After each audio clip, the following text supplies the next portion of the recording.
बांग्लादेश में छोटी छोटी बच्चियों के साथ बलात्कार हो रहा है। जितने हमारे संत महात्मा जो हमारे चिन्मय जी महाराज है उसको यातनाएं दी जा रही है। अगर हमें सरकार परमिट करती हम तुरंत वहां पहुंच जाएंगे।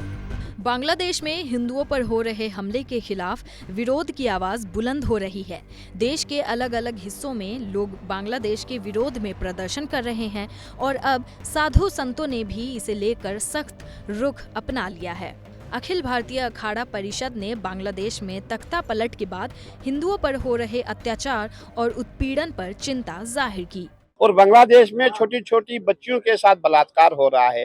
जितने हमारे संत महात्मा जो हमारे चिन्मय जी महाराज है उसको यातनाएं दी जा रही है। सबसे बड़ा दुख का विषय यही हुआ जब हमने देखा चिन्मय महाराज का जो वकील है जो उनकी पैरवी कर रहा है उसकी टांगें ही तोड़ दी।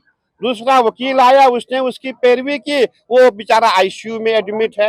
ये बहुत बड़ा दुख का विषय है। मैं समझता हूँ कि उचित नहीं है। इसीलिए जितने भी हमारे संत महात्मा वहाँ जेल में बंद है उनको बेल मिले, उनको छोड़ा जाए ताकि वो अपना कार्य कर सके, अपना भजन कर सके और जो भी उनके मठ मंदिर की व्यवस्था है सुचारू रूप से वो चला सके।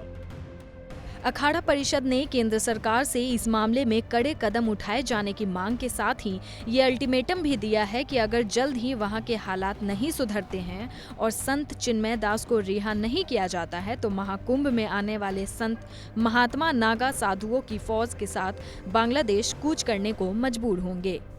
नहीं, देखिए ये आपके मेरे कहने से नहीं होगा। अगर हमें सरकार परमिट करती हम तुरंत वहां पहुंच जाएंगे। जितने भी हमारे संत महात्मा दुखी है सबको वहां से छुड़ा के लाएंगे, लड़ेंगे झगड़ेंगे, मर भी जाएंगे तो बहुत अच्छी बात है। अपने जो जितने भी संत महात्मा उनके लिए मरेंगे, धर्म की रक्षा के लिए मरेंगे, सनातन परंपरा को बचाए रखने के लिए मरेंगे, तो इससे बड़ी और कौन सी कुर्बानी हो सकती है। मोदी सरकार को चेतावनी देने के साथ अखाड़ा परिषद ने 8 और 9 दिसंबर को चिरंजनी अखाड़े में बैठक बुलाई है। इस बैठक में सभी अखाड़ों के साधु संत मिलकर बांग्लादेश की समस्या पर विचार विमर्श करेंगे, जिसके बाद एक प्रस्ताव तैयार किया जाएगा। ये प्रस्ताव देश के गृह मंत्री अमित शाह को भेजा जाएगा। बहरहाल अब देखना ये है कि अखाड़ा परिषद के इस सख्त रुख के बाद बांग्लादेश में रह रहे हिंदुओं के मामले में केंद्र सरकार का अगला कदम क्या होगा।